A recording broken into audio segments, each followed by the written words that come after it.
continuar en sintonía de Noticiete y ahora vamos a hablar del tema del dengue, que sin duda alguna ha acaparado la atención en las últimas semanas. ¿Sabía usted que el dengue le puede dar hasta 4 veces a una persona y cada vez puede ser más peligroso? A continuación, más detalles.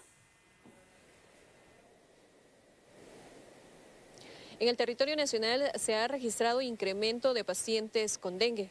En este caso es importante destacar que el dengue tiene 4 serotipos que circulan en el territorio guatemalteco. ¿Cuáles son las características y las personas pueden infectarse 4 veces del dengue, por ejemplo, en un mismo lapso de tiempo? Tenemos al experto Erwin Calva, a quien le damos la bienvenida para que nos pueda ofrecer estos detalles de cuáles son esos serotipos y si la persona podría infectarse de diferentes formas. Sí, esta es una información muy importante que no suele discutirse mucho, pero sí, en Guatemala, como bien decía, hay 4 serotipos. En el mundo existen 5, pero para nosotros aquí identificados 4, de los cuales el 3 es el más prevalente en este brote y que tenemos de acuerdo al último informe del Departamento de Epidemiología del Ministerio de Salud. Ahora, aquí hay que tener en cuenta que los aspectos relacionados a hay ciertas características en cuanto a cada serotipo que van a jugar un papel muy importante, porque el número 3 suele ser virulento, o sea, esta produce una cantidad enorme de virus que a la vez produce una infección un poco más fuerte, que es lo que está experimentando la población en este momento. Entre las características de los síntomas, ¿cuáles son los que distinguen cada serotipo, por ejemplo? Bueno, podríamos decir que yo tomaría de base el número 3, que es el más fuerte, porque los otros, por ejemplo, el 2, puede tener en un momento dado un curso asintomático, es decir, que sí hay una presencia del virus, circula el virus, pero no va a llegar a un punto de causar síntomas en la persona.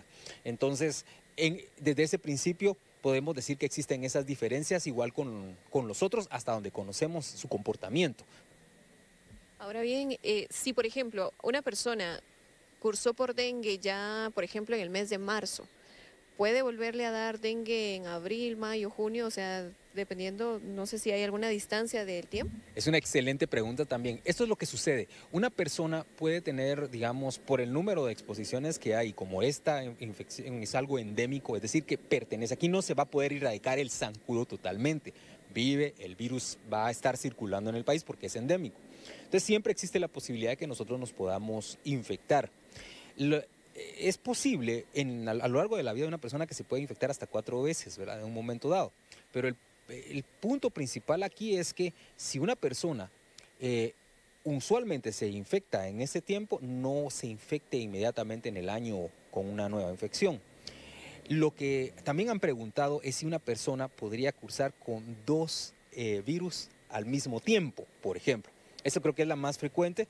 En relación a esto es teóricamente posible, pero no se ha visto en la práctica que una persona esté cursando con 2 serotipos al mismo tiempo, pero sí es teóricamente posible. Y es muy inusual que alguien curse usualmente con estas infecciones. Por eso ve lo cíclico que es, que mencionamos cada 4 años, es cuando normalmente uno ve que empiezan a brotar todos estos casos que vienen de años previos, que es lo que estamos pensando que ocurrió en este caso, un virus que estuvo en el 2019 en ese brote y esas personas quedaron susceptibles para el tipo de gravedad que vemos ahorita con los nuevos casos. ¿Cada vez que a una persona le da dengue puede ser más grave?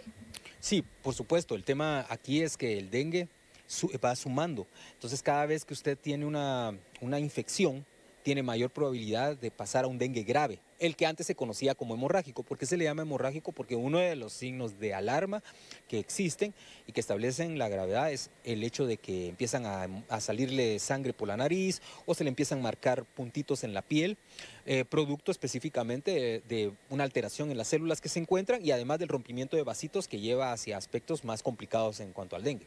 Si alguna persona tiene muchos años de que le dio dengue, por ejemplo 10 años, ¿puede volverse a reinfectar del mismo serotipo? Digamos, genera uno una inmunidad para el mismo serotipo, hasta donde sabemos podría estar protegido.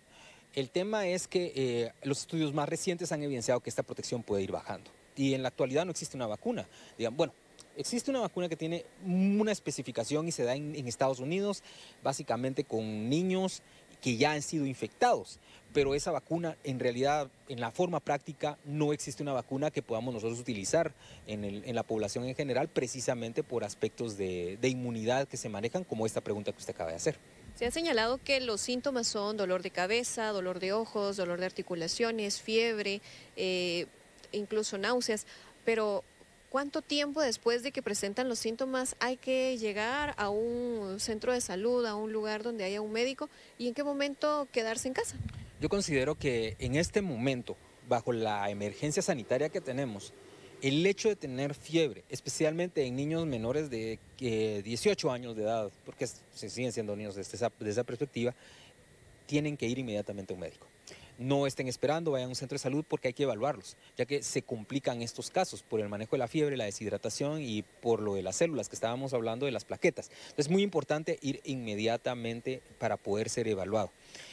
Basado en esa evaluación uno va a tomar ciertas decisiones porque si lo maneja ambulatorio, si no hay signos de gravedad o signos de alarma que le llamamos, pero si hay signos de alarma como vómitos, como dolor abdominal, ¿verdad? O digamos petequias que se encuentran aquí, que son esos puntitos que le digo, ya ese paciente hasta se puede dejar ingresado para observarlo, ¿verdad? O bajo supervisión médica, y ese punto se van los demás, ¿verdad?